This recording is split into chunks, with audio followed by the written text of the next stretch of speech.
Ladies and gentlemen, a pleasant good evening to everybody here on the Lewis Sports Network. We just started in Atlanta, and now we just took a trip to Sacto here in Sacramento, California, on the Lewis Sports Network.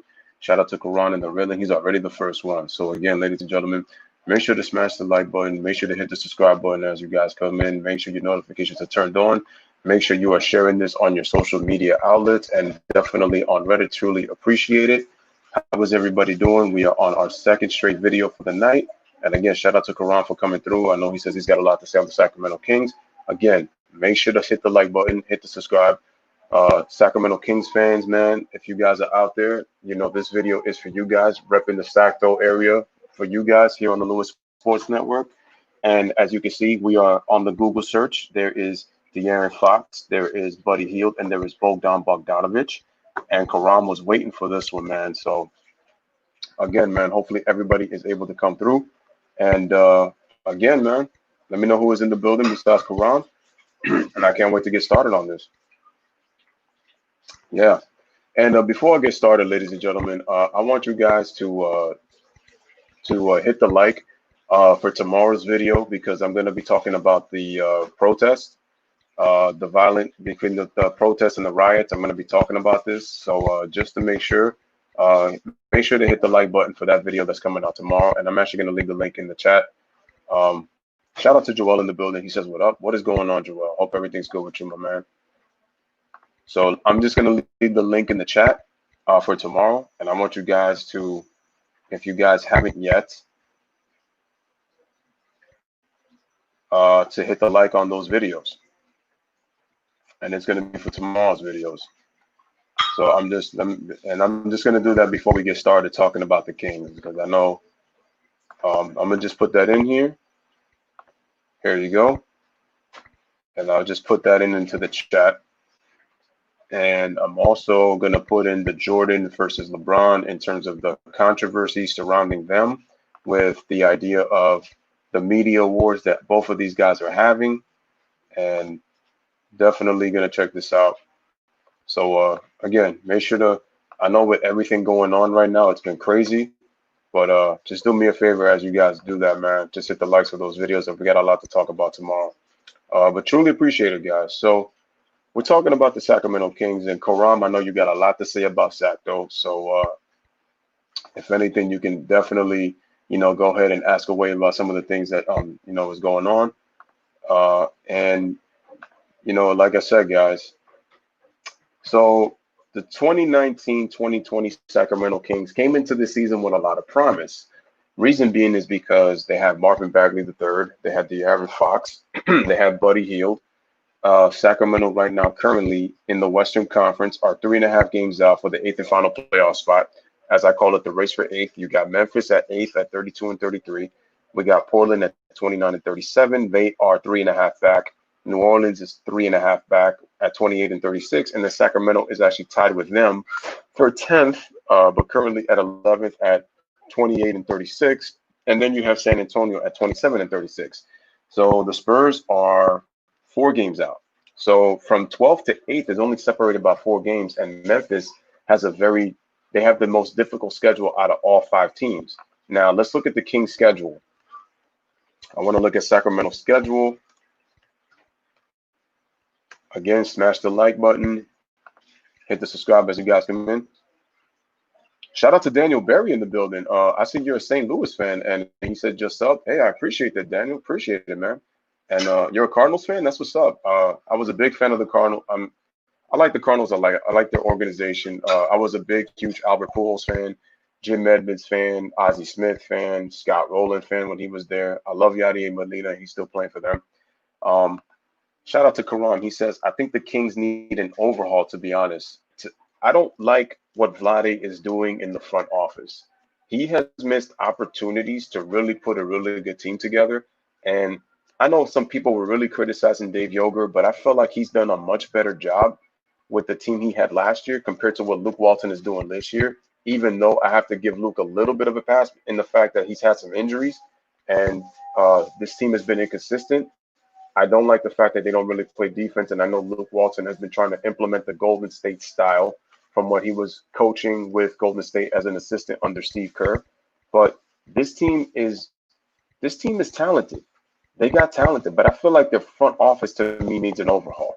I feel like, and don't get me wrong, I like their new state of the art arena in Sacramento, but I just don't like the fact that when I look at this Kings team, it's been very disappointing. They've beaten some really good teams this year, and then they just find a way to not be able to put it together. And it's not the talent. No, it's not the talent at all. It's the front office. And it's true. Exactly. The Kings have had a lot of talent that he passed up on. Look, he had a personal issue with Luka Doncic, and because of that, Vlade Divac decided to not draft Luka Doncic because he has a personal issue with his father. So because he decided not to sign him, and maybe he thought to himself, you know what, maybe me taking issues on his son and then having issues with his father wasn't going to do that. But it's like you have to understand that you got to really build a team. Look at Shaq. He was supposed to be what, a part minority owner, and he's not doing anything with Sacramento. He's still working at TNT, and he's really not doing anything. And it's like you would think that Shaq at least would be somewhat committed, at least to help, as he used to like to call them, the Sacramento Queens in the Lakers and Kings days. But he's not even helping them out. And like I said, look, they have a very talented De'Aaron Fox, who, in my personal opinion, should be a Los Angeles Laker. But he's a Sacramento King. And he's a good pick for the Kings. Don't get me wrong. No question. He's a good pick for the Kings. You know, he deserves it, right? But this is what I'm saying, man. It's like they really need, in my opinion, really need an overhaul in the front office. And I think that they might have to go a different route in terms of their head coaching too. They might. Or maybe might just give Lou a chance. Who knows? Who knows? They might. G Money says the Kings have the talent, but they've been disappointing this year. Part of the issue is they're very inconsistent. They don't defend. When their bench comes in, they have a tendency to well, actually, no, the starters have actually been inconsistent to start games. And then once that happens, the bench starts to get them back in the game. I think Harrison Barnes has kind of been okay. Buddy Hield got off to a really slow start. I didn't like the thing is, Buddy Hield has got some talent, but I don't like his shot selection. His shot selection is horrible. It was in the second half of the year that he really started to play like a more composed and controlled player. He started to take more better shots. And because of that, his field goal percentage was able to increase. So that's why I was saying that I really think that Buddy Hield, you know, can definitely, if he can improve his efficiency and his shot selection, Buddy Hield could be really good. It's just he thinks he's Kobe Bryant. He wears number 24, and he thinks he's so unconscious. He'll just take ill-advised shots that if I was a coach on the sideline, I would be ripping Buddy Hield's hair off. I wouldn't be ripping my own hair off because I don't want to do that.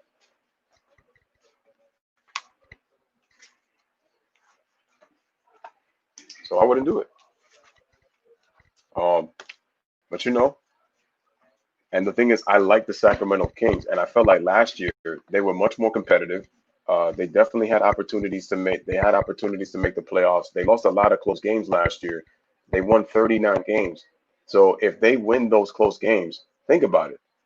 The Kings would have been in the playoffs under Dave Yoger last year.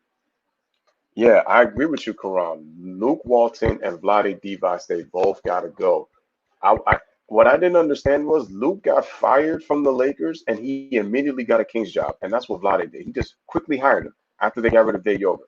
Dave Yoger has done a better coaching job than Luke Walton has, and that's considering with some of the injuries that the Kings have.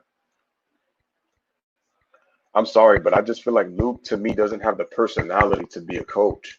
He doesn't have that personality for me. Now, what happened to him in LA was kind of screwed up. And I feel like the only thing that Luke Walton really did well in LA was utilize Kyle Kuzma because, as well as Frank Vogel has coached and the Lakers have a 49-14 record, he doesn't really use Kuzma enough. Kuzma has the fault too because he's been inconsistent, but part of that also has to do with the fact that Anthony Davis is on the team, so he's getting less shot opportunities.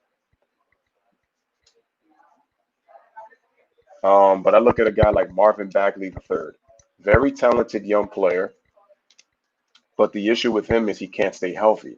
So far, he's had issues staying healthy. And I'm talking about this young cat right here. That dude is an exceptional talent. I like that kid a lot.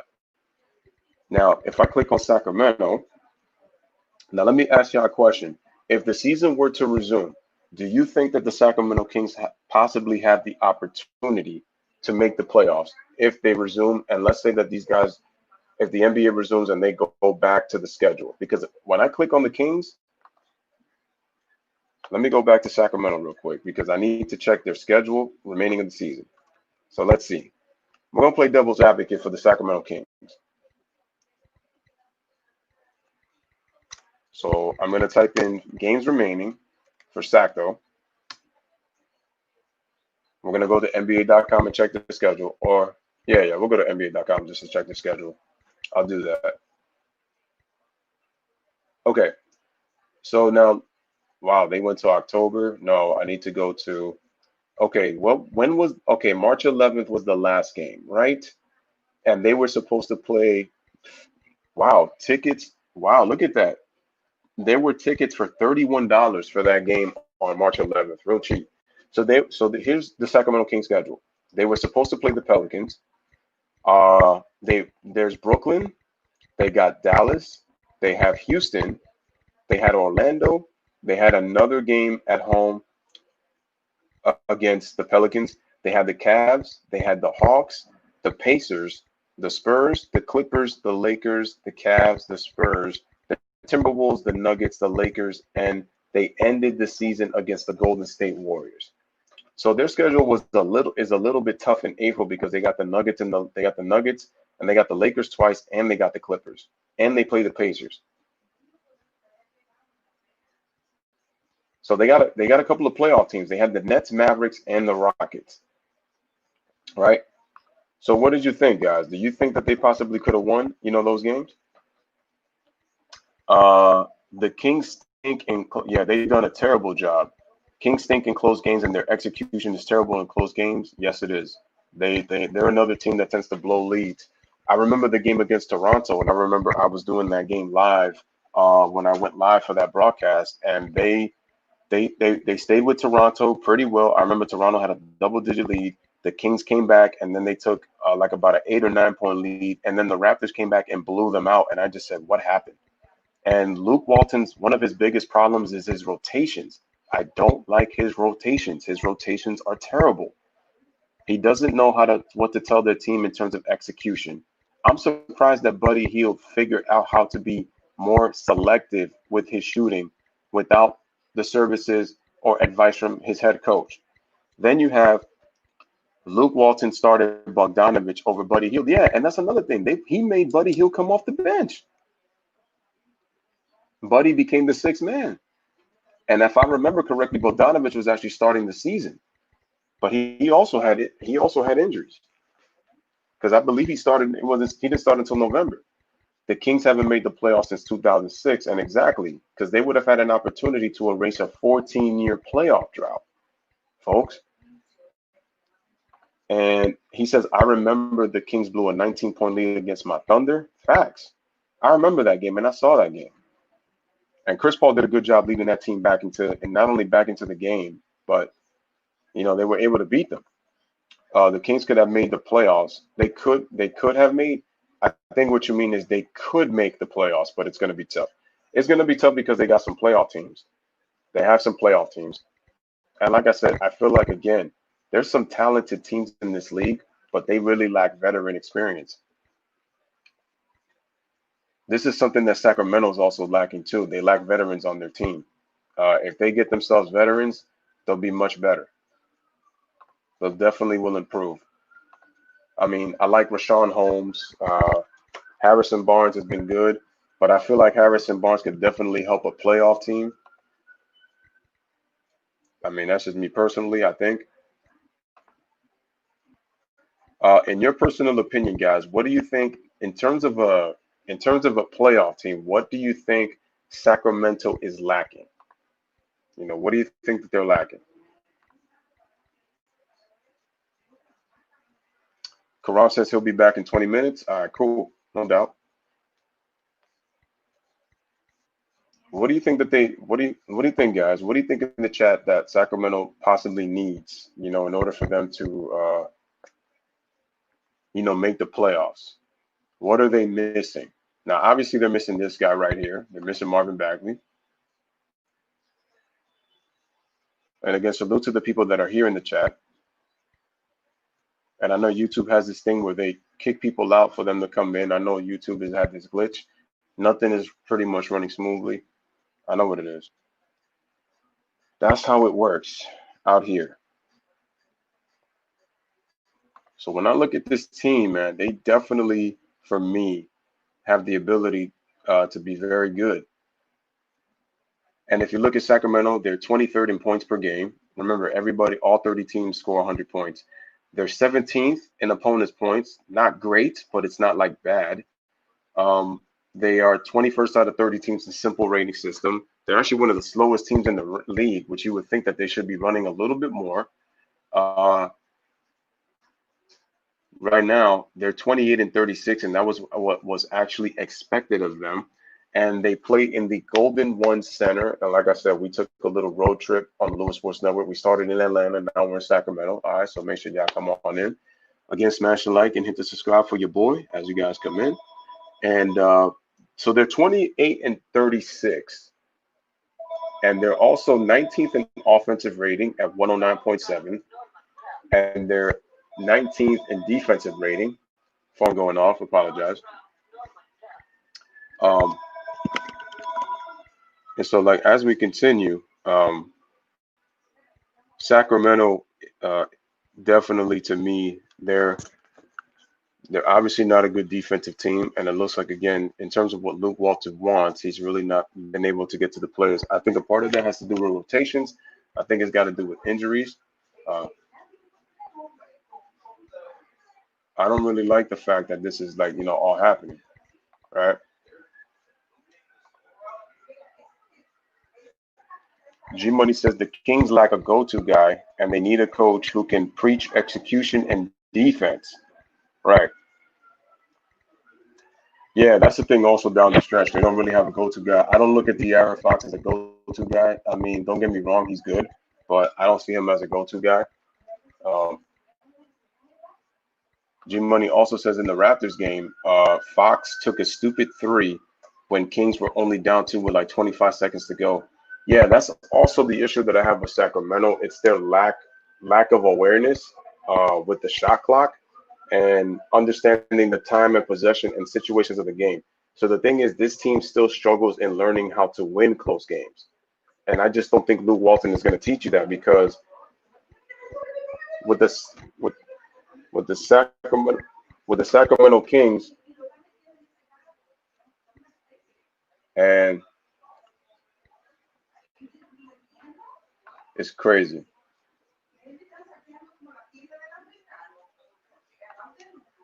Man, this is crazy.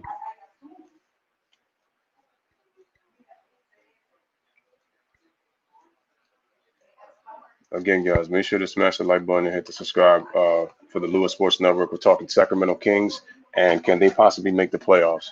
Now, if we look at the schedule of some of the other teams in the league, now I got to ask you, do you think that the Memphis Grizzlies could possibly hold on to that 8th and final playoff spot, considering some of the other team schedules compared? I think the Kings have the second toughest schedule compared to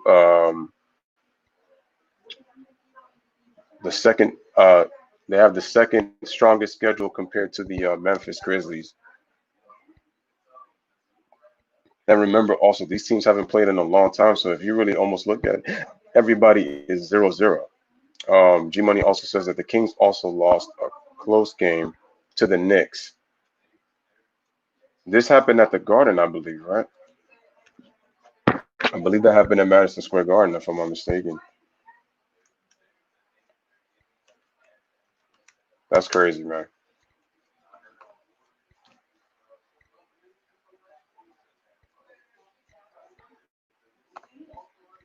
Smash the like button, hit the subscribe for your boy Louis Sports Network.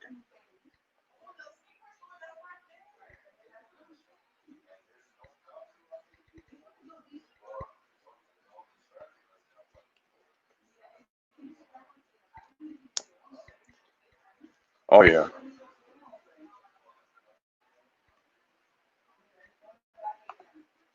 So let me just look around here.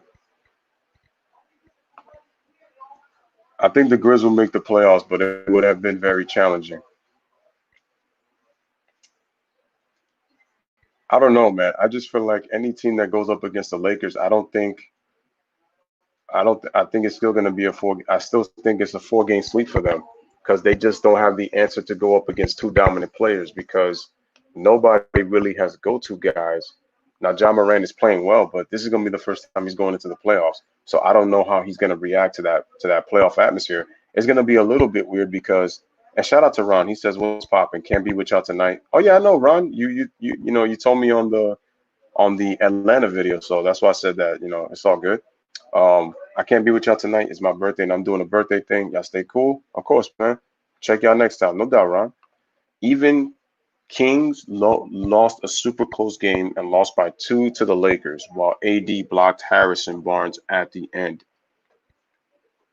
He did. Watchful news. You think that they're gonna get them?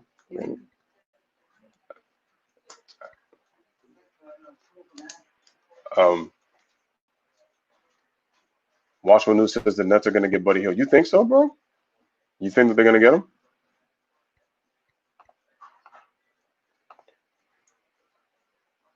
What makes you think the Nets are gonna get Buddy Hield though? That's interesting though. What makes you think that though? I would love to hear this one. Like, I'm intrigued. I find that interesting.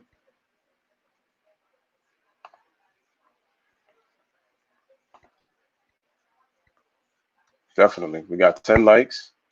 I know it's going to be a little bit quiet with what's going on. Yeah, I mean, I give the Kings credit for even taking I think I saw that game, if I remember, G Money. I think I remember. And you were talking about when they lost that close game to the Lakers. That would be more upsetting with the Lakers of the fact that they let the Kings in that game because I believe the Lakers were winning by double digits in that game.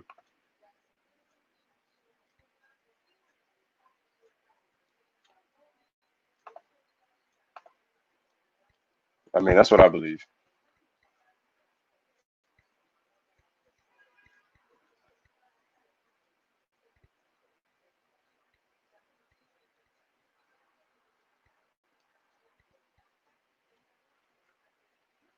I mean, it is.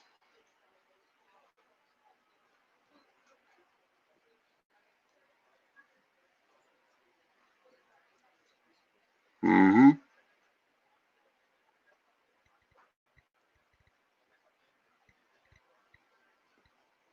Oh man. Again, smash the like button, hit the subscribe button for Louis Sports Network. We talking Sacramento Kings. Shout out to Tyree. He says, them Oklahoma players all play the same 3 and no D. Are you talking about Buddy, Marvin, and De'Aaron?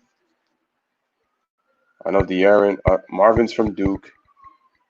Buddy's from Oklahoma, and De'Aaron is from Kentucky. In terms of the colleges that they went to. Yeah, Buddy thinks that he's the second coming of Kobe Bryant. That's his problem. He jacks up a lot of idiotic shots, and that's why I said that he lacks a coach that will tell him when it is to take a smart shot.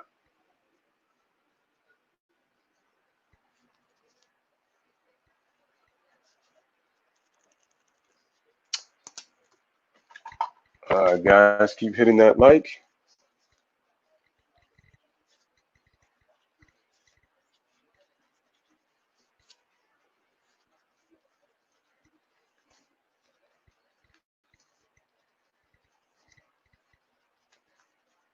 I'm gonna check the.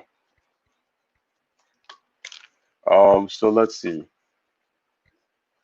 Let me see. The Kings need to get a coach like Mark Jackson. I don't like Mark Jackson as their coach because I think that they're gonna struggle offensively. And in this era, you have to be a good offensive team, G Money. So even if they do get Mark Jackson, actually, if they do get Mark Jackson, I might have to agree with you on that because if he can get an offensive coordinator like Mike D'Antoni got a defensive coordinator for the Rockets, then yeah, you could be right. But he needs to get an offensive coordinator because his offensive schemes are terrible. They're too stagnant. Like Mark Jackson is like a little too old school. And that's why I said when you play that way, you have to be able to mix some things because this is this era. It's not what it was in the 90s and early 2000s. And Mark to me did not grasp that. So he was still kind of living in old times when he was coaching Golden State. Now, give him credit, he was able to improve the franchise. Now, let me ask y'all, do you think that a Mark Jackson would be good for this team? Yes or no? Do you think Mark Jackson would be good for this team? Tyrese says Buddy and Trey Young. Oh, I see. Yeah. Got you. G Money says the Kings are fun to watch, but in crunch time situations, they have an IQ of a rabbit hyena, and their ball movement and game planning is questionable. No, Buddy Hill thinks he's J.R. Smith. No, he thinks he's Kobe because he's wearing 24, and then he thinks he's J.R. Smith. So he's both of that.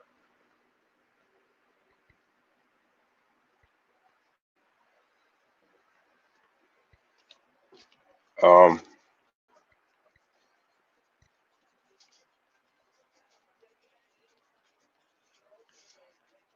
all right, keep smashing, guys.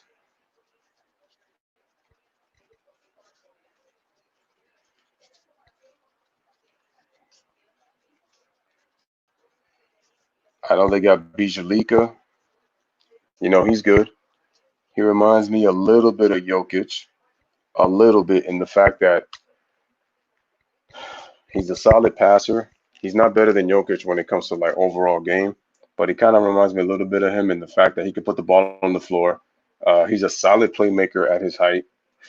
Can hit threes. It is inconsistent because of the volume that he shoots.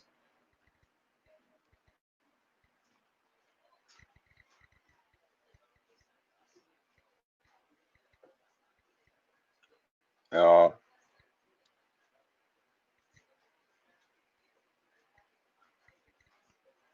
it's true. Yeah. So yeah, with Sacramento, I could see Mark Jackson becoming the coach though. Yeah, exactly. He's both.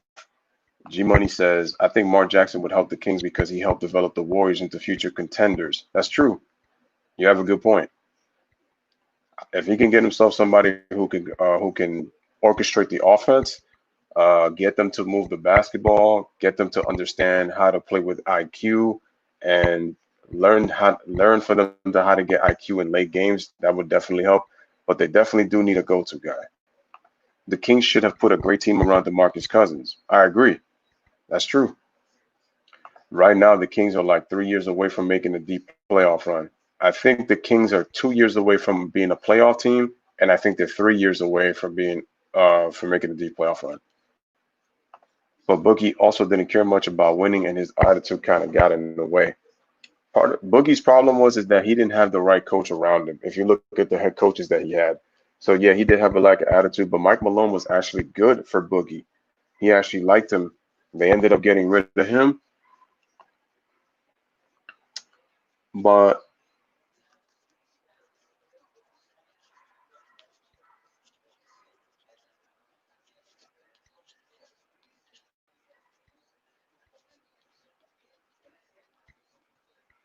uh-huh,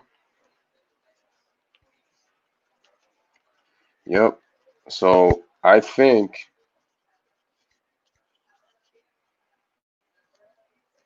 Sacramento is very exciting. But the funny thing is that their fans, the last 2 seasons, have kind of given you the feeling that you're kind of in Arco Arena again, like it once was. And I loved Arco Arena when the Sacramento was relevant in the Chris Webber days. I mean, I love that team, especially with what they almost did with the Lakers.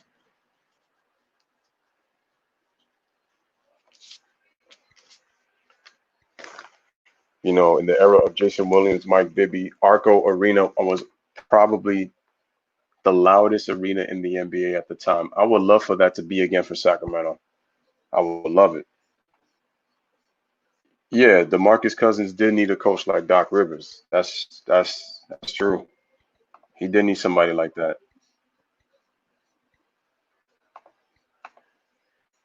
He did.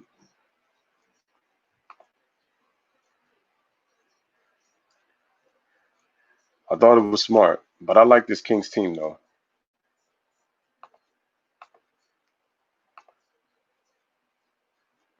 I think if they can, hopefully Sacramento can get themselves back in the playoffs again one of these days. G Money says Mike Bibby and Chris Webber were so underrated, and it's said that they never held the Larry O'Brien Trophy. And their year should have been 2002, but we all obviously everybody knows what happened there. But I will say this, despite the fact that the Kings got rigged in that game 6, I gotta also say this though. They had an opportunity in game 7. They took more free throws than the Lakers did, and they missed 15 free throws. And you allowed the Lakers to not only win the first game, but you let them win the last game in Sacramento. And that was with you having home court advantage. And to be honest with you, when you really look at Sacramento, the only guy who really was not afraid at the moment was Mike Bibby. Everybody else was. And I'm amazed that Sacramento was able to stay toe to toe despite the fact that they were scared that it was a big game going against the Lakers. Like they were afraid to choke because they had the home court advantage and they worked hard for it the entire year so that they can not only go toe to toe with the Lakers, but that they could beat them. Now, coming back to this present time with Sacramento, I think with this team, it's going to take a lot for them to get to the playoffs. I think their bench is decent. They could use somebody coming off the bench as well, somebody to really give them punch.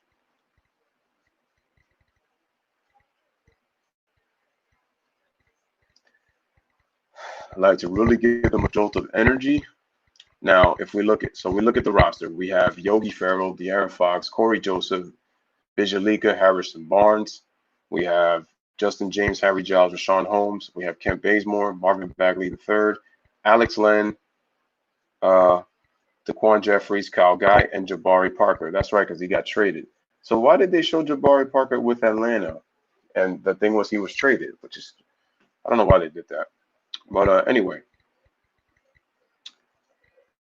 going to the points per game, De'Aaron Fox leads the team in scoring at 20 points per game, shooting 47% from the field, 30 from three. He shoots 52% from 2-point range. He shoots only 70% at the free throw line. He's giving you 20 points and 7 assists and 4 rebounds. Solid. 1.4 steals. The next best scorer is Buddy Hield. He's at 19 a game. But look at the volume. 42% from the field, 39.5 from three. He's a good three-point shooter, but that's it. But he takes a lot of stupid shots. Really stupid. And at this point, Harrison Barnes and Buddy Hield have actually played him. Buddy Hield and Bijalica have been the only 3 players to play all of the games this season. Oh no, and Corey Joseph too. Corey Joseph is only giving you 6 points off the bench. Ken Bazemore is giving you 10.3. Marvin Bagley is giving you 14 in the limited time that he's been on the court due to his injuries. He has a shoulder injury that he's currently out with. And I believe he had another injury too. I know Bogdanovich, he's averaging 14.5. Bijalica is giving you 11 on solid shooting at 47.5%. Rashawn Holmes is giving you 12 points and 8 rebounds, and Harrison Barnes is giving you 14. Harrison Barnes has been a little bit disappointing for me because I honestly thought Harrison Barnes would be a better player, especially with the way he played in Golden State back in the 2013 NBA playoffs.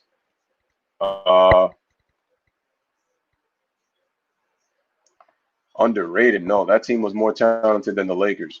Game 7, they took my free throws. I think that's what you mean.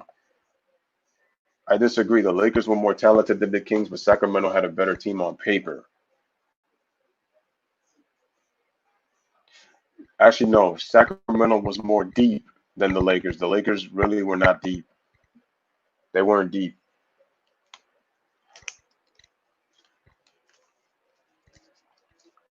People are really saying that the Lakers team like was stacked. To be honest with you, the Laker teams of the late 90s, if you go from 97 to 99, those teams were actually more stacked than from the 2000 to the 2002 Laker teams. And their two most talented players were Shaq and Kobe. Not saying that, Derek Fisher, Rick Fox, and Robert Horry are trash, but considering what they had beforehand, they were more talented. 2003 Kings might have beaten the Mavs and the Spurs and Nets if Chris Webber was healthy. I don't know about San Antonio. I do know about Dallas because they always gave Dallas problems. Dallas never could really beat that team. Jamal Crawford would help the Kings off the bench. It's crazy to me that Jamal Crawford still hasn't been signed by an NBA team. He can still play. He can still play. Just last year, he had a 50-point game. You mean to tell me that nobody could take a chance on him? Because then it's like if they sign him and then all of a sudden they say he don't play well, they're like, oh, they never should have signed him because he got old. Jamal Crawford can still play. He can still play. This Kings team is better than Memphis, but they are underperforming. But that's what I'm saying. Like I felt like Memphis took people by surprise. Ja Morant played. I knew Ja Morant was ready for the league, but I didn't expect him to be this good. I said he was actually my rookie of the year pick if Zion was not healthy. I said fully healthy Zion is the rookie of the year. He says I'm back. Kings improved. What do you mean by Kings improved Lamar?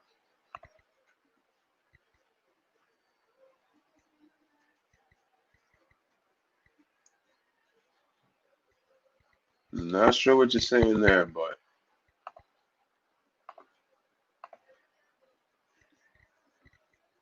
all right, keep smashing the like, keep hitting that subscribe. Not gonna be too long on this one. I know because things are kind of quiet. Tyrese says in '97 Kobe was 19 and not starting, so I don't count that for Kobe. I blame Shaq '97 for having a deep team with a young Kobe on the bench. No, I'm saying that team was very talented, very talented. Kobe only played 15 minutes a game his rookie season and only shot 41%. Uh, oh, God, okay, I see. Uh,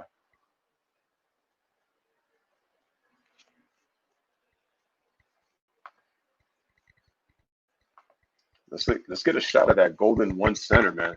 Man, that thing is a beauty, man. It looks beautiful.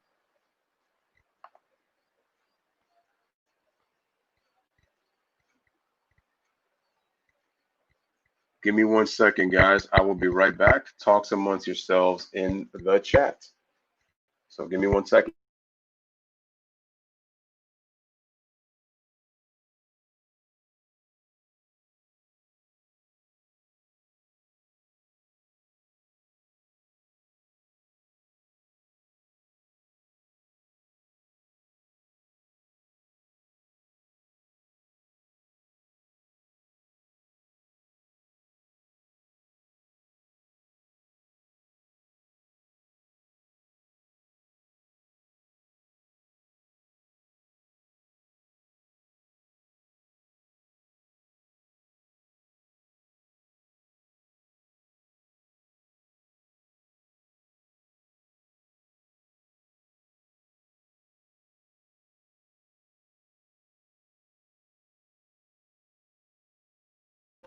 All right, guys, I'm back.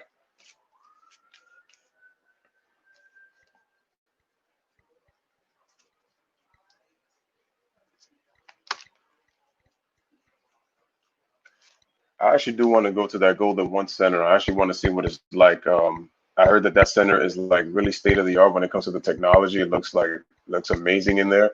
I would love to go to Sacramento, go back to California. I've already been in LA, so I've been to San Francisco. I've been to Anaheim. I've been to San Diego. I've been to Santa Monica. I definitely want to go into this Golden Center arena. I think, okay, Karam says, I think the Kings last year and this fool fired Yoga. Yeah, I don't like the fact that he fired him. He did a much better job than what Luke Walton is doing right now. Tyrese says, man, that's nice. I'm making a plan to visit every major city to catch a sporting event. Nice. Cool. Oh, well, I'm making sure the wife stays home. Yo, Tyree, like, shh, can't let her know what's going on, bro. Like, you be like, I'm on a business trip. Like, yeah, you're about to do business. So you gotta you gotta keep the mouth closed, bro. Shh. Uh-uh. It's crazy, but I like it.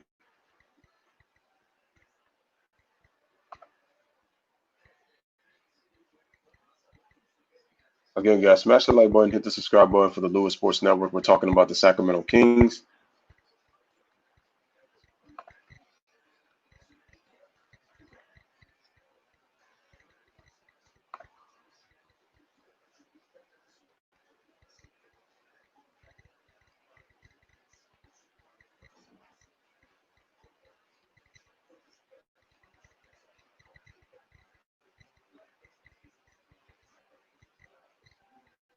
Hmm.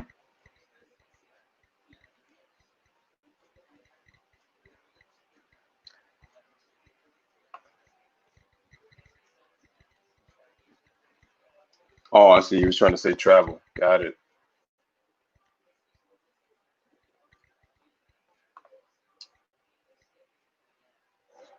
I'm pretty sure everybody is out protesting, so I'm pretty sure that it's pretty quiet tonight. So, and I do understand. Uh, shout out to everybody who's been able to be here. Karam and Tyree and G Money. Thank you for being here. I know Daniel was here a little bit earlier, so shout out to him. And thank you for subscribing to the channel. And shout out to Joel. And shout out to Ron for making a little brief appearance, even though he had to leave and watch the news as well. So appreciate all of you guys. Thank you. And like I said, guys, I left the link in the chat. To go subscribe to the. I'm sorry, not subscribe, to hit the like button for tomorrow, because we're gonna talk about what's going on right now. And it's like really white hot in my area, and I thought this is something that we need to talk about, and I might invite a guest, so that you get your feelings and value your opinions, to just kind of hear you speak out there. Um, and the name of it is called Protest versus Riot. So if you haven't liked the video yet, make sure you do. And definitely check it out tomorrow. And so for my lineup coming up tomorrow, guys, I'm having Protest versus Riots, and I have a peaceful protest that I put from the 1960s, and it shows Martin Luther King. And then I have another one where it's showing exploding, stores and stuff, which is like, what's going crazy right now. So definitely pull up for that. And then tomorrow I'm going to talk about MJ and LeBron and why both of these players are the two most protected people in the media. I don't care what anybody says, because the thing is, people have tried to hate on them both, and people have also supported both, which is why I just hate the fact that people keep acting like one is over the other, which is just pretty much crazy. But anyway, and thanks for the time out, for the time you take out the stream. And the reason I wanted to do this is, with things going on, I just want people to have like a little bit of sanity, a little bit of peace, because these kind of things could drive people crazy. And I know there's some people that probably would disagree and say like, why are you doing this? Like on the time, like there's more things to be worried about and all this kind of. And I understand. And listen, and look, in a sense, I understand that. But the thing is, also, you have to understand that people are going crazy with what's going on too, and people are being uncontrollable. And and like I said, I don't want to dwell too much on this, because this is basketball and this is Sacramento. I'm gonna be here for just like about an hour, with Sacramento and stuff, with the Kings, and I'll definitely talk, tomorrow. And Tyree wants to know if y'all on curfew, and yes, we are. It's supposed to be 11 o'clock. A lot of crazy stuff is going on right now. It's crazy. And he says, what's your take on blank trying to have Zion in the playoffs? I have a few issues with what the NBA is doing with their 22-game team. That's the plan that they're trying to have. I'm like, if you're doing 22 teams, that means 3 teams from the East and 3 teams from the West would compete in the playoffs. But what doesn't make sense about any of it neither is that means that the first 6 seeds would be locked, which tells me that 5 teams are going to be battling it out for the, or is it going to be that the first 5 seeds are locked and then uh, 3 teams are going to battle for the 6th, 7th, and 8th playoff spots? Like, are they going to do it that way? That's what I'm not really too sure about. And listen, for them forcing Zion in the playoffs, they really, to me, want that matchup of him against LeBron in the first round. That's the reason that they're pushing it, especially considering what Zion wore on draft night in the NBA draft. He wore a white suit just like LeBron did. They're looking at Zion as the heir apparent, and you know that the media is really going to try to push Zion hard, in particular Jordan Brand. So they're really going to push him. They're trying to make him into a premier athlete. I don't like the fact that Zion is just being put in the playoffs because he didn't earn it. I want Zion to earn his playoff spot. Yeah, 22 teams that have the best records for the East and the West combined. Yeah, so it's going to be 11 teams from the West and 11 teams from the East, which would mean that the last 3 teams that are fighting for the A spot would get in, I believe, if that's the case. Or what they'll do is maybe that they'll have, I don't know what they're going to do, because what I'm thinking is that they might do they might do a pool. They might do a pool like they do in FIBA where they have 4 groups. But I said that makes sense really more so with 20 teams. And they put groups of 5 in each group. So it would be 5 teams in each pool, which really doesn't make sense. Tyrese says the NBA is more predictable than they have ever been. And notice that all of these changes are happening in this era. They've had to tinker with things so much. Watchman Lou says, nah, free Orlando. You know what? G Money has been saying this all season, and I agree with him 100%. Orlando has been a very disappointing team. And Karan says that the East don't have that many good bottom playoff teams. Facts. Facts. Look, the Brooklyn Nets are 7th, and they're 30 and 34. You look at the rest of the East, it's not good. It's not good. The Hornets, nah. The Wizards are not even that good neither, and they're probably the next best team at what, the 9th spot currently, or are they 10th? But Cleveland's not good. Atlanta's not that good right now. The Knicks miss me. Like, it's really bad. Detroit, forget about it. Chicago, forget about it. Those teams are bad. Those teams are bad teams, so I don't understand why it makes any bit of sense to try to have those teams in the postseason. Because then I'm kind of asking yourself, Adam Silver, what are you trying to do? And I feel like that he's trying to make it easier for certain players, for certain matchups. They're trying to get somebody into the playoffs. They're trying to force somebody in. Like, it's crazy. Tyrese says that the NBA is more narrative based than basketball. I understand narratives are good for entertainment, but damn, don't let it ruin basketball. Unfortunately, this is the way that the NBA runs. It's all about storylines. It's all about storylines. I mean, look at it this way. Remember last year, ladies and gentlemen, when I kept saying that the Denver Nuggets give the Warriors a much more tougher matchup? But what happened? The Portland Trail Blazers won the series, and what did the story focus on? Seth Curry, who plays for the Blazers, and his brother Steph plays for the Golden State Warriors. And it became a family affair, and that's what dominated the storyline. But I didn't want to see the Blazers against the Warriors. I wanted to see the Nuggets play the Warriors because I thought the Nuggets, with their depth, playing in the mile-high altitude, and the fact that they didn't have Kevin Durant, we might have seen the Nuggets and the Raptors in the NBA Finals, possibly, even though I know the league was going to push for the Warriors to win. But I'm saying the Warriors would have really had to earn it because they were in a tough 6-game series against the Houston Rockets.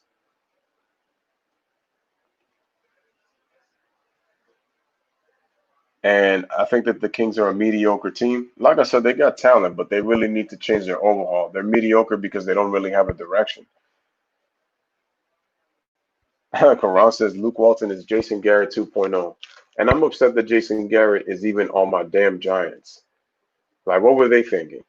Jerry Jones had a yes man for freaking 8 seasons and finally decided to fire him. Finally decided to fire him. And then the division rival, our team decides to pick him up after they fire Pat Shermer. Come on, dog. I said, what was Jason Garrett with that talent? He didn't do squat.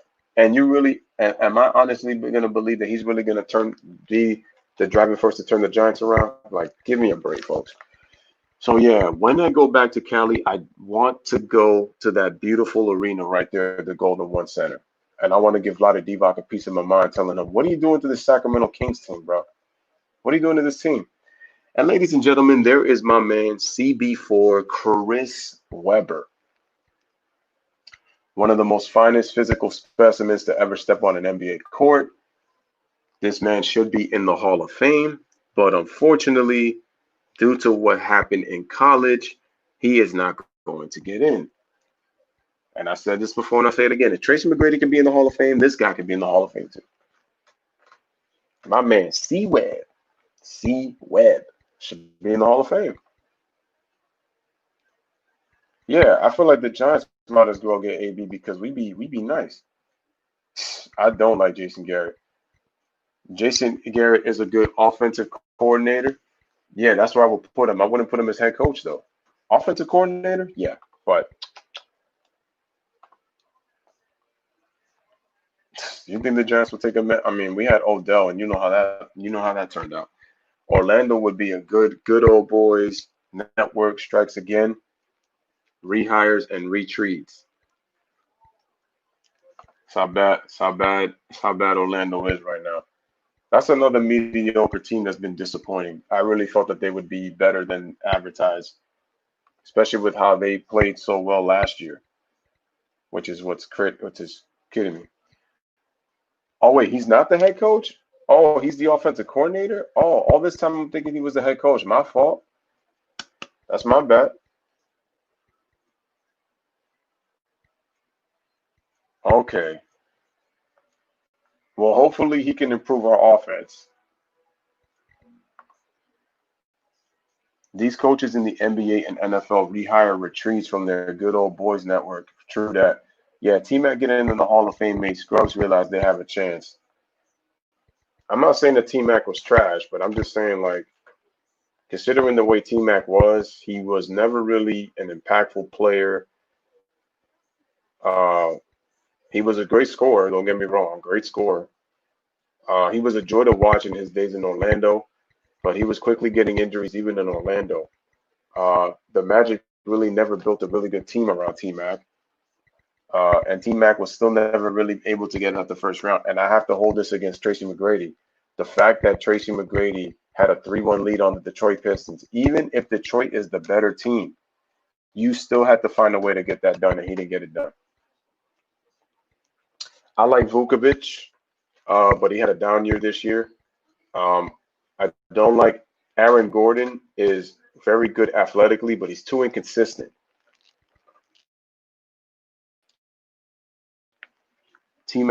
The Magic will improve. Karam, I gotta ask you, what do you think? How do you think the Magic can improve? Like, what do you think the Magic need? What do you think that the Orlando Magic need? As a matter of fact, I need to do a video on the Magic next. I gotta do a video on the Orlando Magic. You know, what do the Magic need in order for them to improve?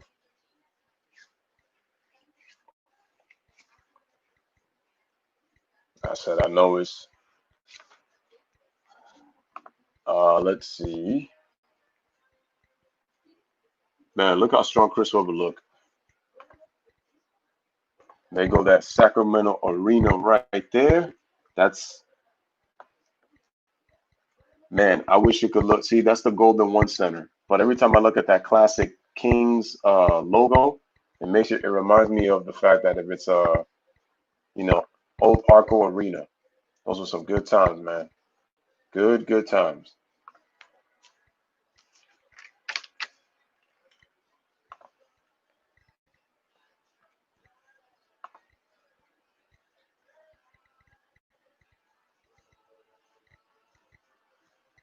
Keep smashing the like. Keep hitting that subscribe.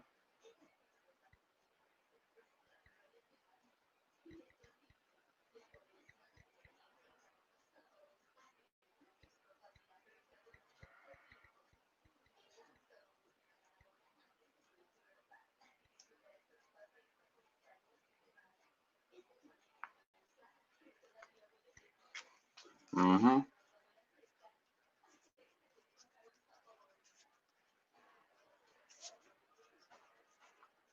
Keep smashing the like and keep hitting that subscribe, folks.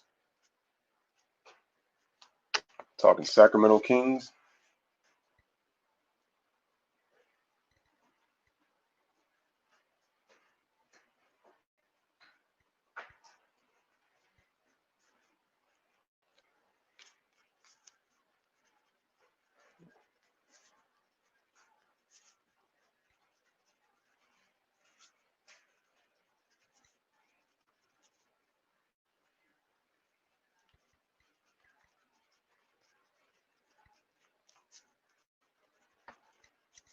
Let me just check in the chat. We got 5 comments. Let me just check real quick.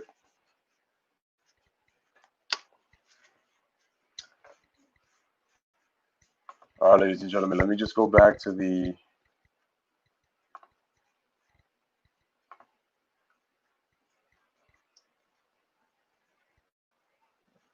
I'm going to share this. So, ladies and gentlemen, once again, I'm going to put this in the chat. Let me just check in the chat real quick. Magic will improve. Oh, he says that shooting guard. And he says Amir, a.k.a. the sports critic, is a Magic fan. Oh, nice. Cool.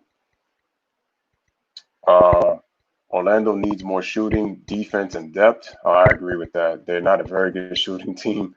Defensively, they're not good, and they really don't have a deep team. Karam says he asked me about you doing a video on the Magic. Okay, cool. I'll definitely do a video for him on the Magic as a favor for him, and let him know that I'll be doing that video. The Magic, like any team looking to take that next step, needs solid mid-range scoring, which they don't have. And mid-range is such a lost art, such a lost art.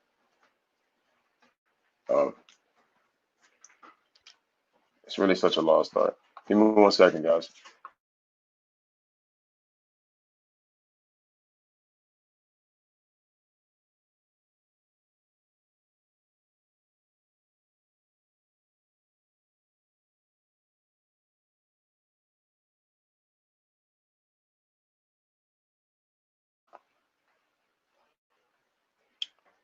Let me see. Oh, Magic, like any team look. Oh, yeah.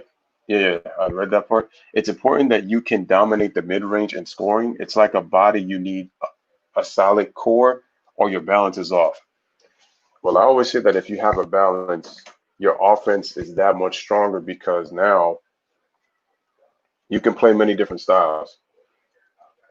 But the key thing is the Magic, they need shooting, they need depth, and they certainly need to defend because the funny thing is they were actually one of the better defensive teams in the league last year. And that's not the case this year. So they really took a step back.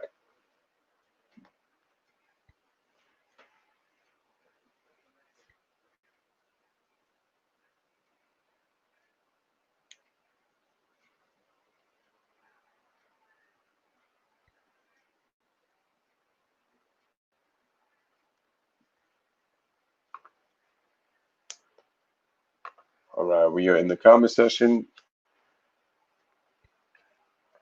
But I agree with you, Watchful News. I agree with you, man.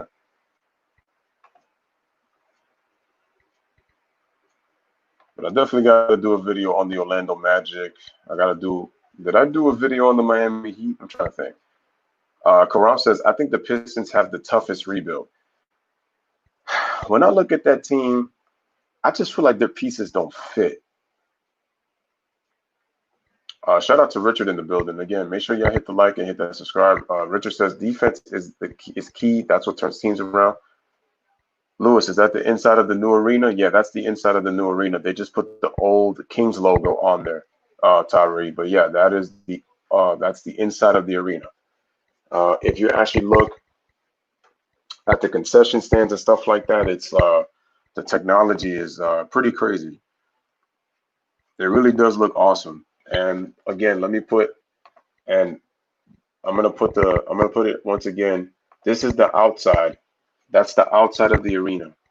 If you guys look at that right there, that's the outside. You're gonna see it pop up again right here on the YouTube video. So want to change it? Richard said the Pistons, the Knicks have the toughest rebuild. Well, I'm gonna be honest with you. You can really make the case that they have the toughest only because of the fact that we got James Dolan. We got James Dolan.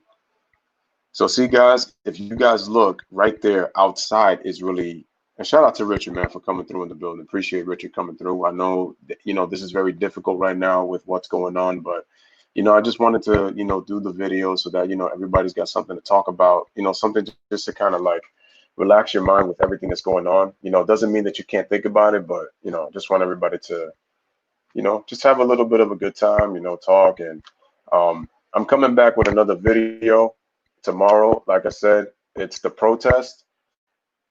It's the protest versus the riots. And I put the video. There's the link in the chat, guys. Make sure they hit the like for that video. I'm gonna definitely do that.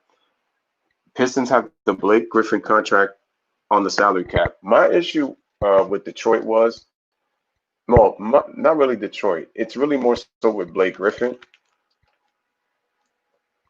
That dude just lacks a lot of focus, and he can't stay healthy at all.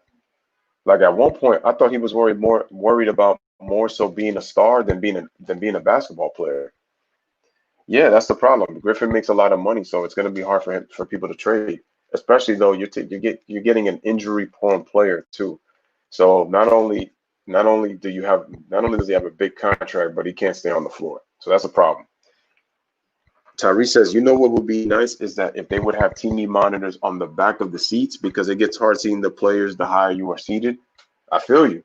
It'd be nice to have. I feel like, what? That gives me an idea. I feel like that NBA arenas around the league, that should be the next step. That should be really the next step. If you're seated way up, that they should put TV monitors so you can still enjoy the experience. And then every once in a while, when you want to stand up, you stand up. But then sometimes, yeah. And while everybody else who can sit courtside and who have better seats, I feel like that they should only do the TV ones for the people who sit above, like way up there, that can't see the game from a distance because it's really far.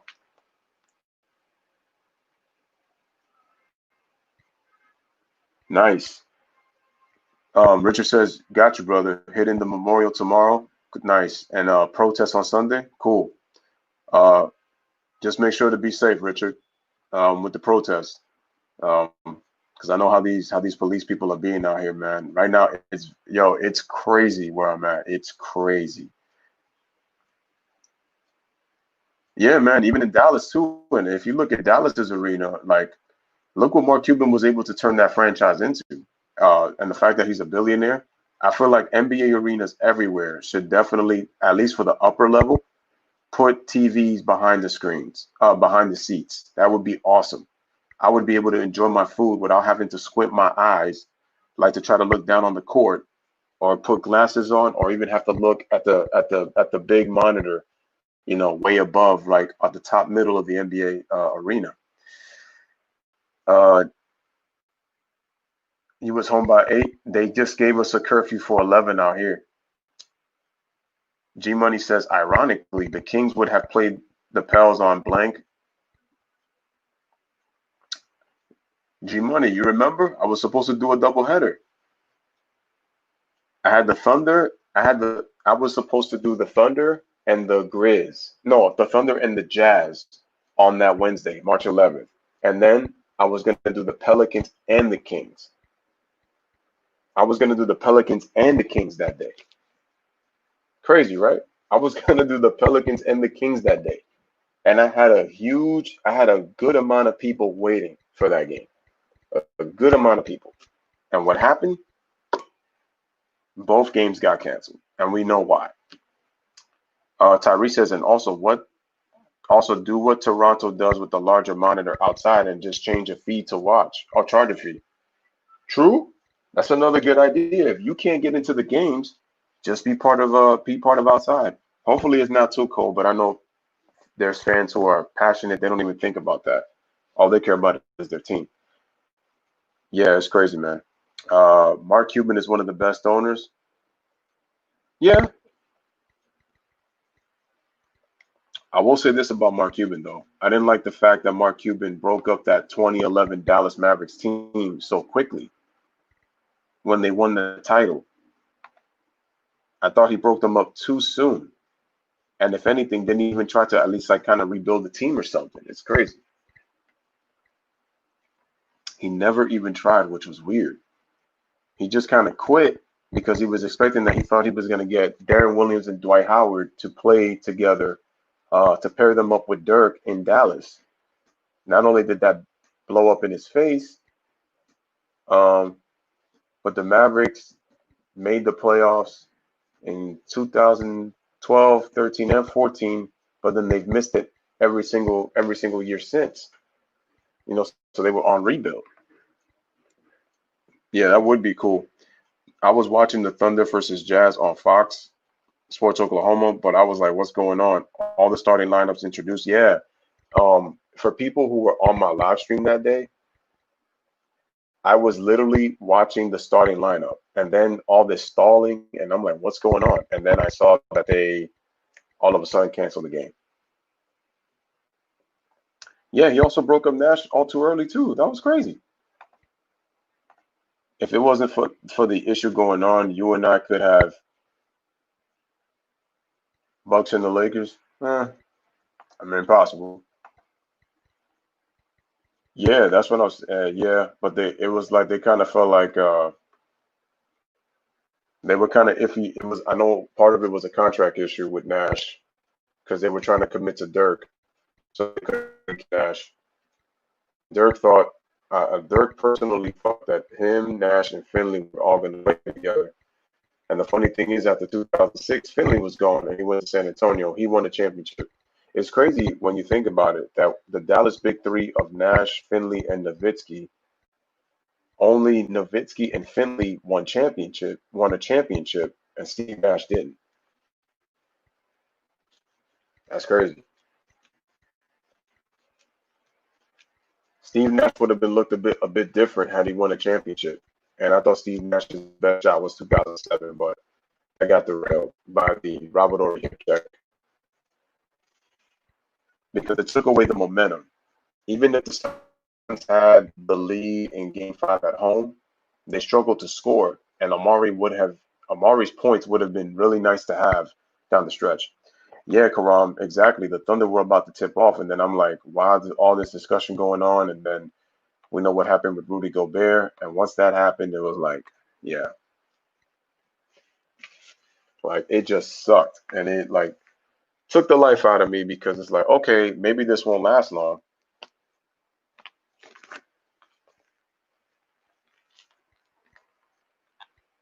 Yeah, the Suns have had bad ownership for years now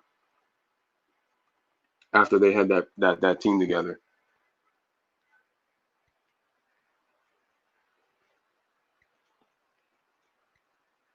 But I knew bringing in Shaq, they were not going to win a championship, though. Shaq was past his prime. I didn't see him winning anything. Tyrese says, so who was the MVP this year? Well, to me, what would be stupid is if they give it to somebody. Giannis is still the MVP for me, but I know what's going to happen. They would still give it to you know who because of what he was able to do beating the Bucks and the Clippers. And I'm going to ask you again. There's 19 games remaining in the season, 18 games for some teams. Why is it that you beat two of the best teams in just 2 games, and all of a sudden you're the MVP all over again? Like that just doesn't make any sense. It just doesn't make any sense for me.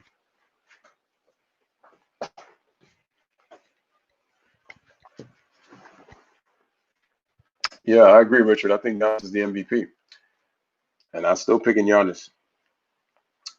I used to watch Thunder games on League Pass, but now I use someone's Hulu. Oh, you can watch Thunder games on Hulu? Oh, the Fox Sports Gold app? Oh, nice. In your opinion, have the Kings made the playoffs last year? Do you think they win 2 games against the Warriors like the Clippers did? That's a really good question. Hmm. With all due respect to the Clippers, they're a hard-nosed, gritty team.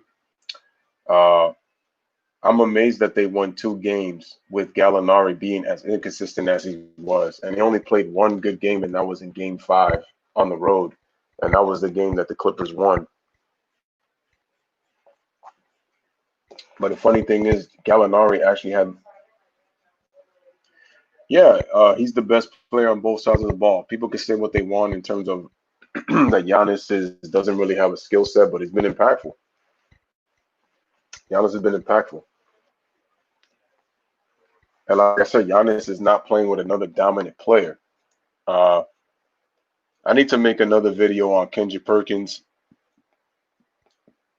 I'm gonna expose that clown. And I hate to call him that, but I know why he's on the network. He's getting paid by the hour to push the agenda. Max Kellerman exposed him, and he had no answer. And I'll explain about that in the tomorrow.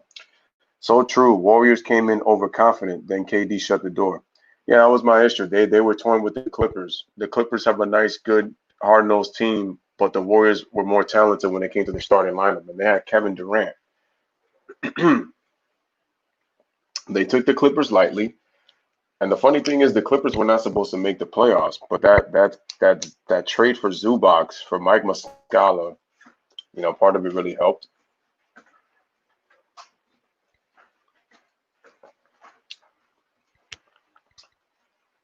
I will talk more about Kendrick Perkins tomorrow. What is so crazy is that the Clips could have won Game 4 and they could have been up 3-2 with a chance to upset the Warriors, but KD had other plans. Hey man, give KD his credit. He did his thing. He was able to dominate the Clippers. They had nobody that could stop him. Pat Beverly did everything he could by trying to get into Durant's head, but that wasn't going to work, especially on a team like Steph. The Clippers that was really their best hope to see if they could get Durant off their game, to see if they could defend everybody else. But it was difficult. Oh yeah, no question. Playing hard really did make the Clippers what they are now. They're just a tough, gritty group. And I got to say this: I thought that was Doc Rivers' best coaching job in his entire career. His best coaching job in his entire career was what he did with that Clippers team.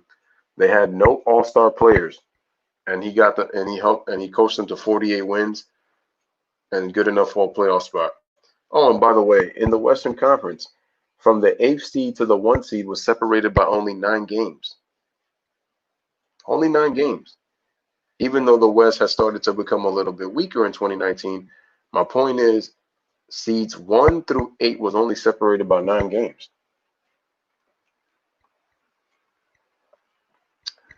Rockets are an overrated team. I've been saying that for a long time now. The 2018 team was great. The 2019 team was overrated, and they had their opportunity. They screwed. Yep, and so are the Blazers. Yeah, that's another disappointing team. Karam. So Blazers weren't healthy. They weren't, but I can't give them a pass, Karam. Here's why. I can't give them a pass. I can't give the Blazers a pass because Dame Lillard was doing all that shit talking for number one. He blamed losing to the Warriors of not having Nurkic. They beat the Nuggets, a team that is deeper than Portland, number one. Number two, a team that would have given Golden State fits because of their size and their depth, something that the Warriors did not have. And also they would have played in the Mile High City. That altitude in Denver would have given them problems.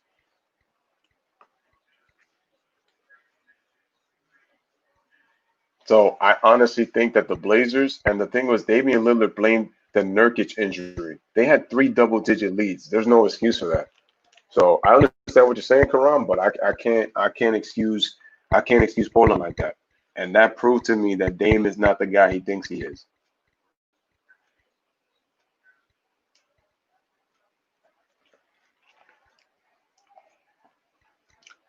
And it was still a good season for the Raps. Honestly, he dominated anyone when he was healthy. Even the Raptors couldn't stop him. But that's what I was saying. KD is unstoppable, man, when he's healthy. I don't know about making the NBA Finals last year, but I do know the Blazers should have won games against the Warriors. I don't know about the Finals, but I know that the Blazers should have won games. I said that I had picked the Warriors to beat the Blazers in 6. The Blazers didn't win one game, and they had 3 games that they were in control of. The Nuggets should have won the series against Portland. Seeds 3 through 8 were separated about 2.5 or 1.5 games in the West in 2018. I've been saying that too, Richard. Facts. They just don't fit well. And I said Harden is overrated because I feel like if they actually play a team system, the Rockets actually could be better, but they choose to play that ISO heavy shoot threes offense and just completely really play small.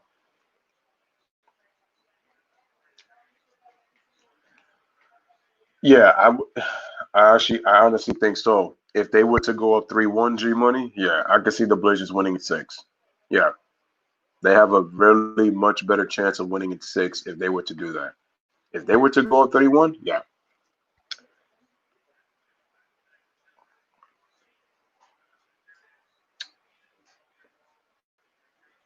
Yeah, because the Thunder were actually playing well at one point, and then in March they just started losing ball games.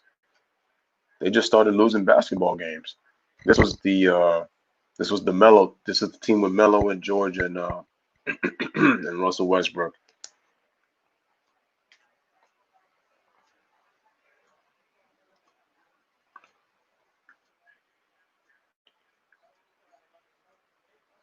It's crazy. Richard says Dame is great. CJ is the wrong compliment. He needs a defensive shooter that can play without the ball. Uh, I can partly agree with that because I feel like that CJ does like to have the ball in his hands, but so does Damian Lillard too. So that's another problem. Dame has to learn to play more off the ball. That's one. And they do need somebody that can play defense and pretty much he really kind of needs a 3 and D guy to be honest. CJ to me needs to be on his own team. The thing is also their backcourt is undersized. So, and the fact that they're predictable with their style of play, it makes it easier for the defense. Those guys are not multi-dimensional players.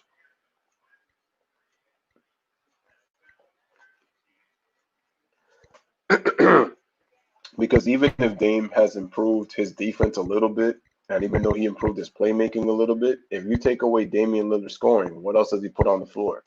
You take away CJ scoring, what does he do? They don't really do anything.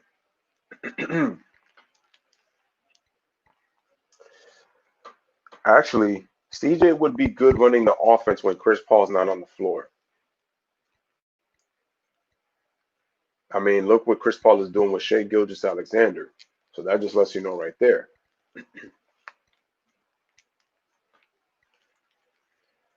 And the thing is, he's playing in a system, with Billy Donovan. So I think that would be really good for CJ if he played next to Chris Paul.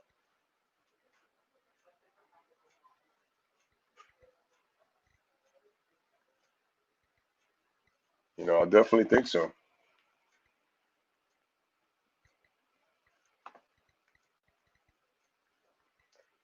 So yeah, I definitely feel he'd be balling out in OKC. Karan says if Beal or CJ get traded to OKC and play along Shea Gilgis in the future, I'll be hyped. I actually like Bradley Beal a little bit more just because of the size, because Bradley Beal is taller. So I actually like Bradley Beal's piece. And I think with the leadership of Chris Paul would be good if he stayed on that team. Him, Shea, and Bradley Beal would be a nice trio. Richard says, people said the same about Steph, but you add Clay, he looks a lot better. Dame needs his Clay. I do agree with that. He does. But I also need Damian Lillard to evolve his game too.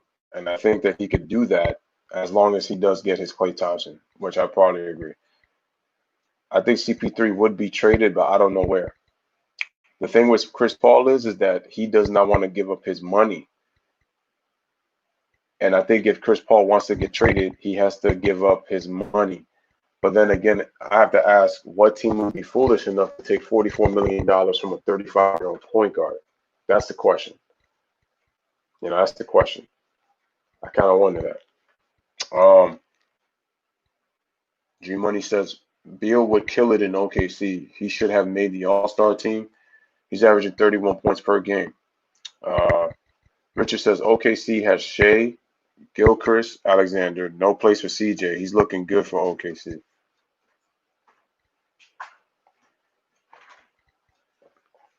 Bradley Beal to me would be the better pick because he can play the three.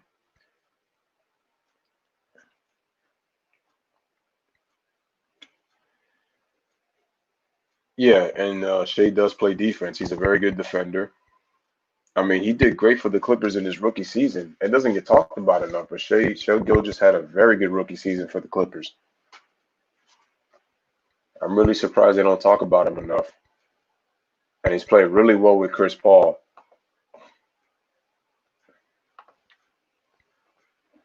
Like it's unbelievable.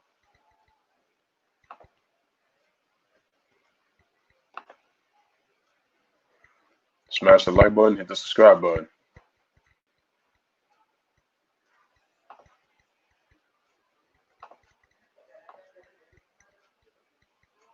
Man, it's crazy. G Money says Buddy Hield is like a Klay Thompson, but without the defense. He's more inconsistent than Klay is. Let me look up Klay Thompson's. I mean, when they look at Sacramento, this is a very nice team. They're mediocre, but they got some talent. I'm in terms of the talent, I'm really looking more so at Marvin Bagley III. I think that Marvin to me is the gem of this basketball team. De'Aaron Fox is good. I think he needs time to grow into a leader. I feel like he has leadership qualities, but I feel like as a young player, he still needs to develop. And I think he'll become a better leader as the years go on for De'Aaron Fox. But Marvin Bagley, to me, is the gem of the Sacramento Kings.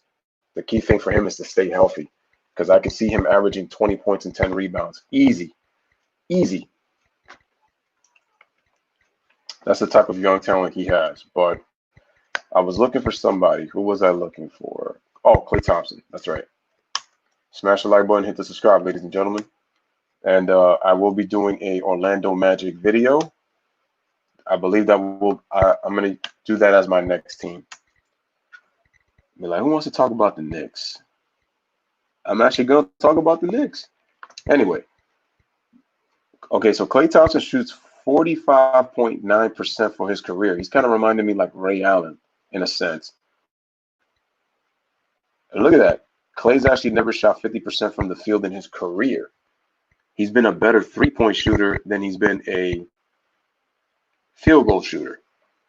I mean, he's been shooting 40% or better from three every single year. He's a career 41.9% three-point shooter. 19 points per game in his career. He's averaged 20 points or more in the last 5 seasons. And his first 20-point season was in 2015. And Klay's been pretty healthy in his career. He's played a lot of games. Let's see. But yeah, his highest field goal percentage shooting season was in 2018. He shot 48%. On pretty solid splits, 48 from the field, 44 from three, and 84 from the free throw line. His highest free throw shooting season was 87.9%, and that was the first year the Warriors won the title in 40 years. And Clay is in the last 4 seasons is actually shooting 51% or better from 2-point range, which lets you know that he's really made more emphasis in taking more mid-range shots the last few years because Clay loved to take threes.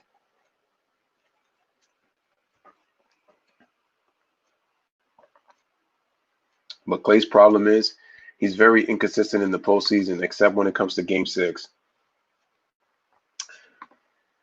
Yes, sir, man. That man is nice. Fox can be an elite playmaker. He can, man. I think Clay is better than Hield, but both guys can shoot the rock. Clay's more consistent than Buddy Hield. He takes more smarter shots. Clay hits threes. He can't finish well in the paint, which is weird because his dad lived in the paint. Oh, Michael Thompson? Yeah. But when you look at Klay Thompson, he really doesn't put the ball on the floor like his dad did. But I will say at one point, Klay was actually taking more threes. And the last 2 seasons, Klay has decided to take more mid-range shots. And it actually helped.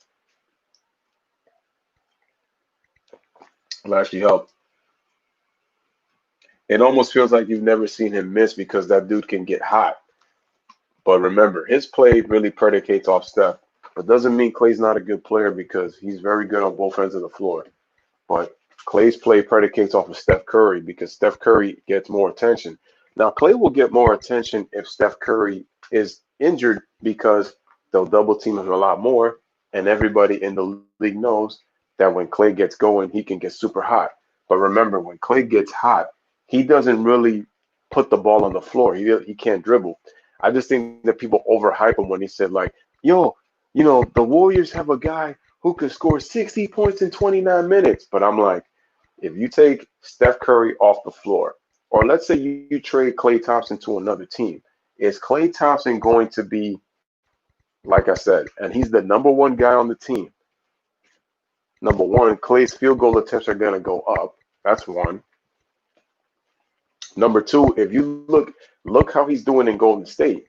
Look at the offense that Klay Thompson plays in.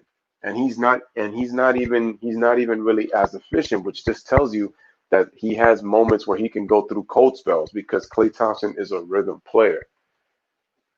Steph Curry was able to shoot 50%. And he takes a lot of shots, with his volume. Fox is nice, but he can be too fancy with the basketball. Yeah, his turnover rate is really high. He averages, I believe, almost 4 turnovers a game.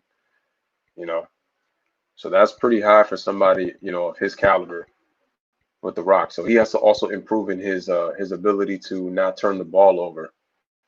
He has to take better care of the basketball, which is why I feel like the Kings, again, they need, to be able to do those eventually, the hockey assist, play within a flow. They need a real system. Dave Yoga got the best out of the Kings before Luke Walton took over.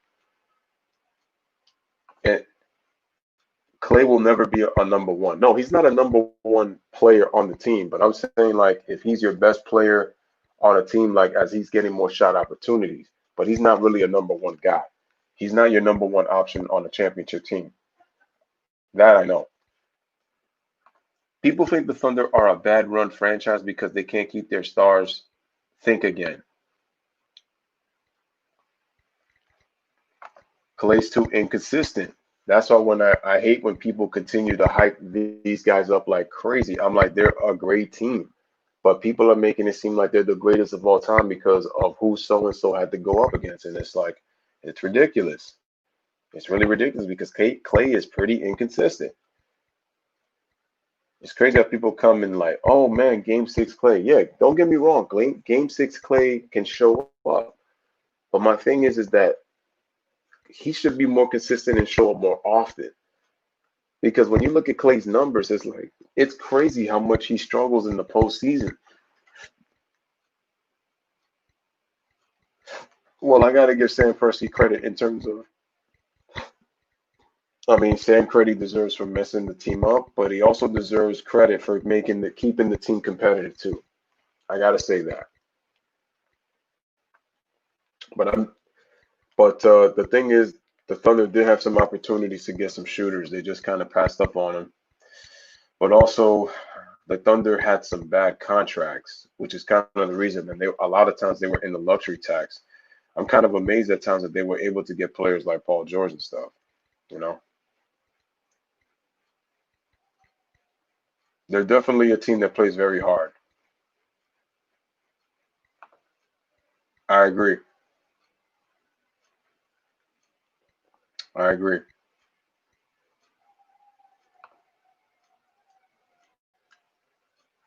And you could just do not, and best thing you could do is just give them their props. You know. All right, ladies and gentlemen. So my final verdict on the Sacramento Kings. I don't get mad at them much. I understand. 2016, Clay disappeared with Harrison Barnes. He did. He did. Harrison Barnes was building a brick house with the amount of shots he was missing. LeBron, he could just sag off. He could just sag off on defense. He didn't even have to defend him. Other than Game Sixes, Clay is mediocre in the playoffs, and that's facts. That's facts. The numbers prove it too. If people don't think that Clay is inconsistent, let's just go to the playoffs before I end the video.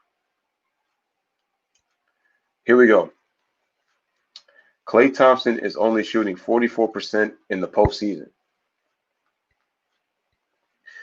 The highest scoring average that Klay had in the playoffs was in 2016. And part of the reason for that was because Curry got injured and Curry was inconsistent when he came back from injury. But numbers sometimes tend to go down because of how defenses can be and the game slows down. But for a guy who doesn't really put the ball on the floor, Klay shot 44% from the field, 42 from three. And that's the thing. Klay's three-point shooting has been fine in the playoffs. It's been his overall shooting from the mid-range and to scoring in the basket because Klay can't finish around the basket. The worst he shot was 39% from the field. And that was the year Kevin Durant came in 2017 in the playoffs. And look, Klay in just 1, 2, 3, 4, 5, 6, 7 years, in Klay's 7-year career, this guy's already played in 123 playoff games already.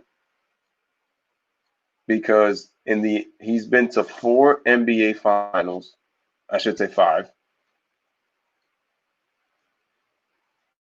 The Warriors played 21, 24, 17, 21, 21. In 4 of the last 5 years, the Warriors have played 21 games or more.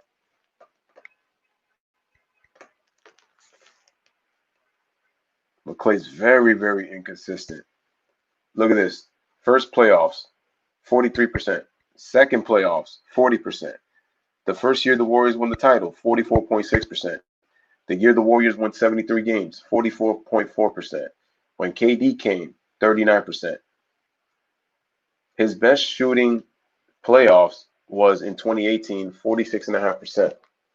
And then last year, he shot 45.6%. And he's only averaged 20 points per game 2 different times. And you know what's so crazy?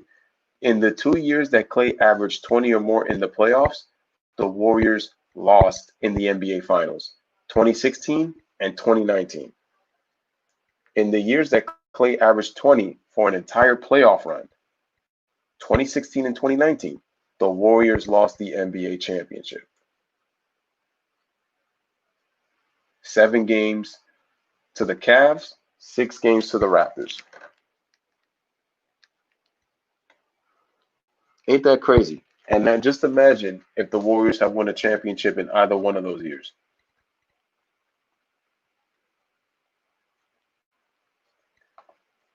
Other than Game 6, his claim is mediocre.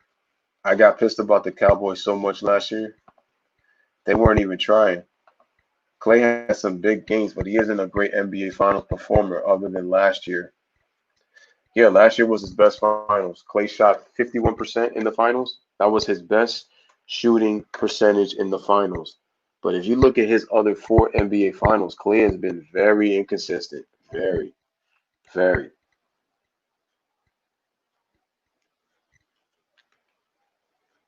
All right, ladies and gentlemen, it is time to put a stop to this stream. I want to thank everybody for coming through. Shout out to Richard. Shout out to Karam, G Money, Tyree, Ron, Watchful News, Daniel Berry, Joel Hayward. Thank you all for coming through this stream. Appreciate all of you guys for being here. And before I go, G Money says if you use the eye test, Clay was struggling going to the NBA Finals last year. I like Clay, but people overhype him way too much. Yeah, like I said, he's good, but he's way overhyped. That's why when people say if Clay's overrated, then you can't be saying that LeBron James went up against this gargantuan team with Kevin Durant. Then that's what I'm trying to tell people. If Clay is this overrated, then that can happen. It's almost kind of like saying that Clay just has like one good game in him to like win a series, and it's game 6 if you're up 3-2 or down 3-2, to tie.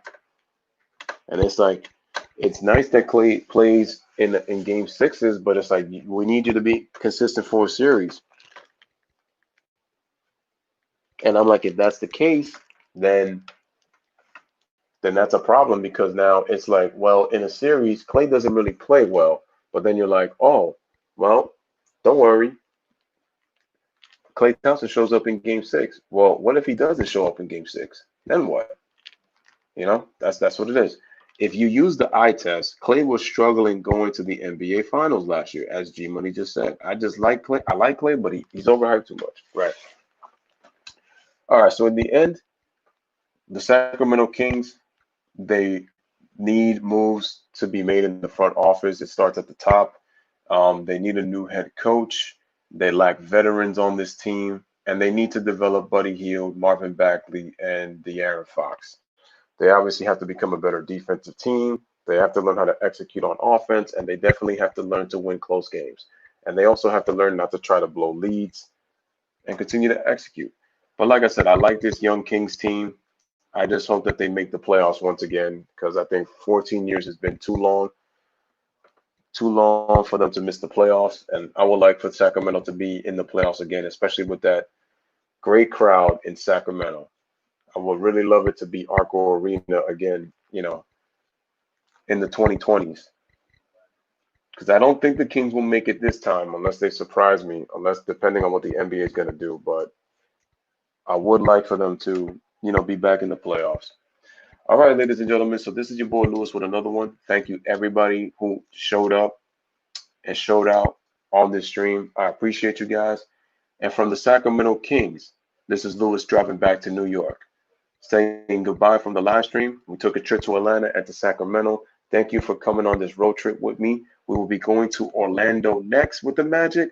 So shout out, man. So bless up, live, laugh, love. Thank y'all for watching. I appreciate you guys. And once again, like, subscribe, make sure to hit those notifications. Make sure that also not only that those notifications are turned on, but also make sure that you're sharing this on your social media Reddit, and also on your social media outlets. So before I go and I close the stream, the Kings do have a bright future. They just have to eliminate that front office. They got to learn to keep their poise, but it's a lot more than that. They got to change their front office. Peace to Tyree. Peace to everybody in the chat. Everybody stay safe, and I will see you guys tomorrow. Enjoy your night. Get some sleep. Take care.